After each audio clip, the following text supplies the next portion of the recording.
I have been working on this kind of all of my life. When I was young, I always used to wonder why some people were poor and other people were rich. And I tried to ask people about that, and my parents and their friends, they'd say, well, rich people are smarter than poor people. Or rich people are luckier than poor people. And I just didn't buy that. And so after a long time, I asked this Italian man, philosopher, and he told me, rich people are rich because poor people are poor. Okay, then I understood that there's a transfer of wealth going on between one group and the other. And then I married this Italian philosopher and moved to Italy and stayed there on and off for about 20 years. And then I came back to the U.S. And I had inherited some money, and so I tried to use the money for social change according to the idea of the gift economy, which I had begun to develop already in Italy. And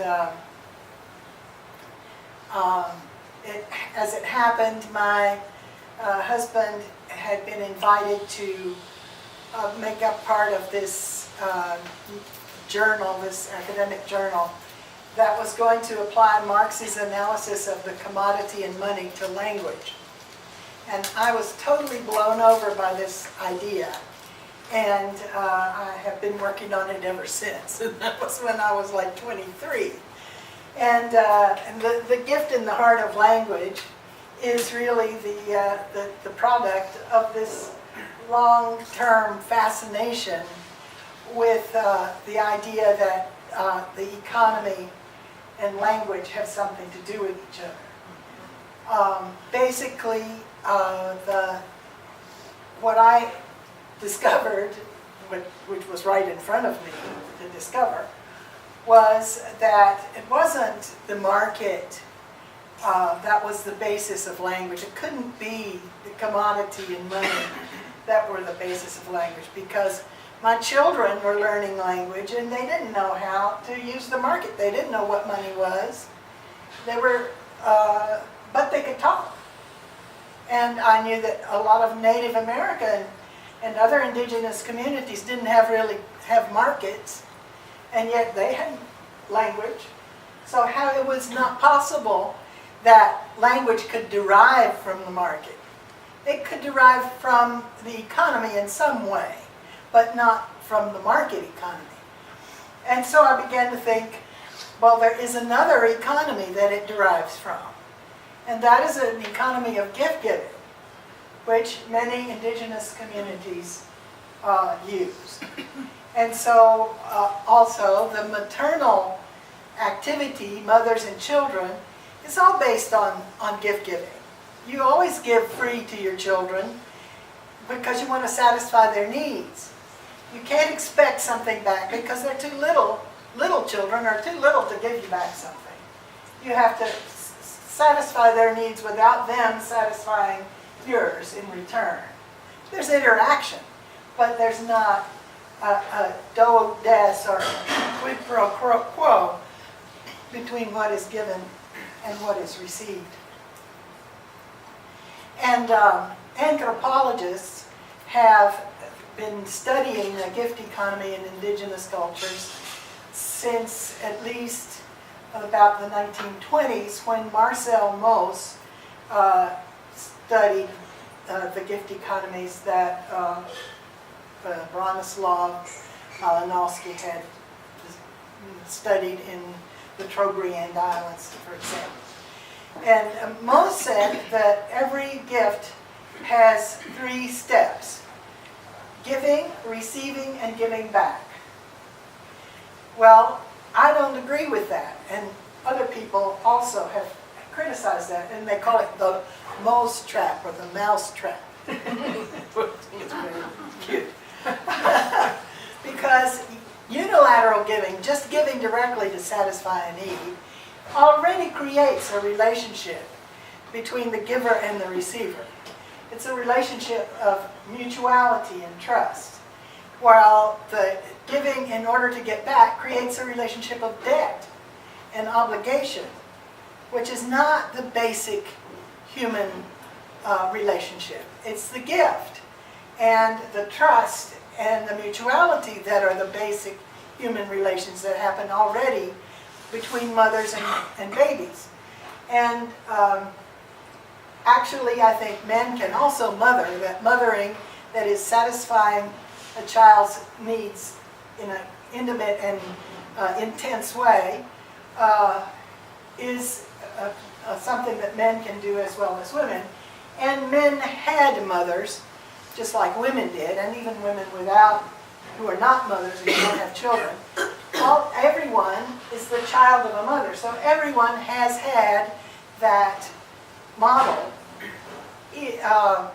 or else they wouldn't have survived, because you have to be given to, because you can't procure it for yourself, and you can't exchange for it. So somebody has to give to you directly. Now sometimes there are mothers who are not very nurturing and not very caring, and children have a lot of problems, and there are children who are abandoned and so forth. And they also have problems with learning and that kind of thing. But they at least got enough given to them, or they would not have survived. And so I have to say, I believe that this mothering, giving, and receiving is universal. That is, it happens in all cultures, and because it's the constraint of the child that has to have it, and otherwise doesn't survive. So, I mean, it has changes in different cultures in many different ways, but the basics have to be there. And that is, I believe, the basis of an economy. It's a mode of distribution. It's getting the goods to the needs. And we can do that on a wider scale. And it has been done in provisioning economies. That's what they mean by provisioning. They don't call it gifting. They call it provisioning. And in any economy that doesn't have a market, or only has a market at the periphery, it's all gifting within the family and the group. And the problem then becomes, why do we have exchange? How did we get away from an economy that worked and works?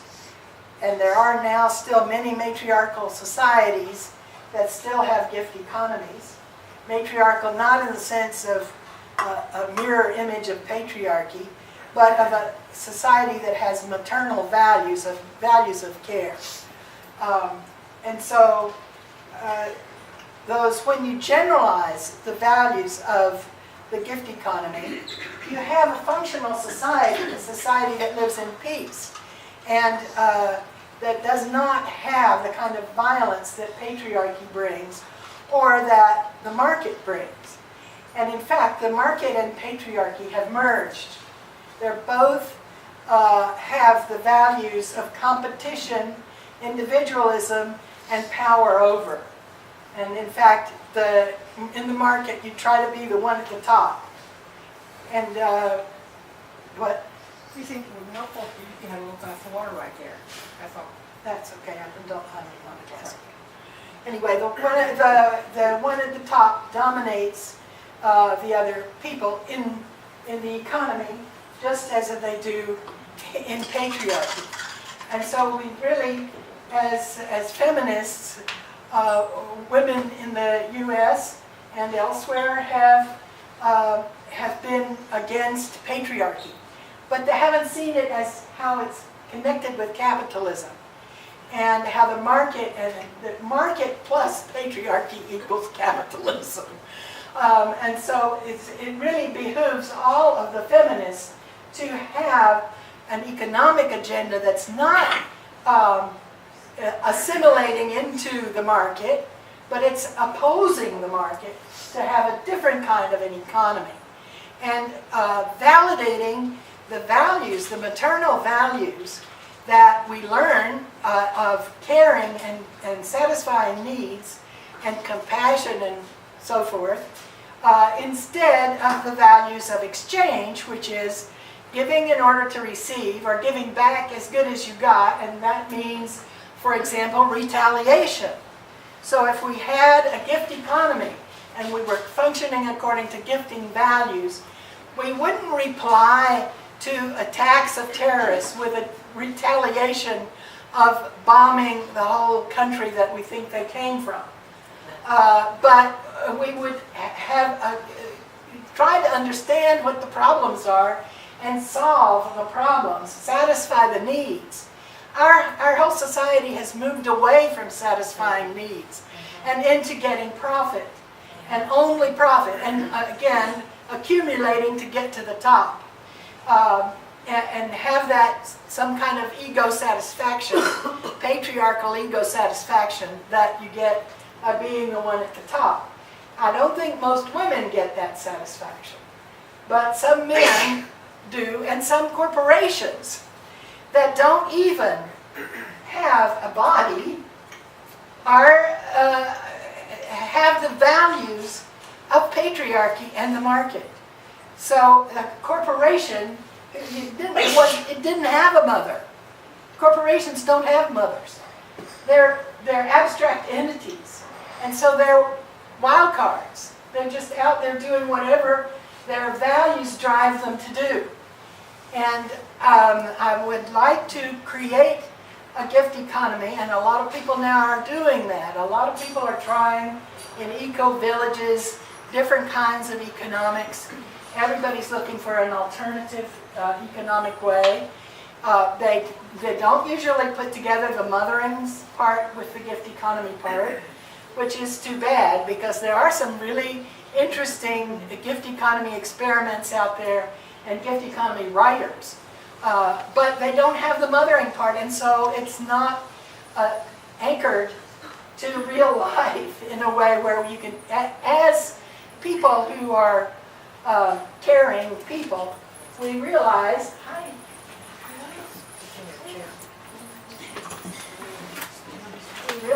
that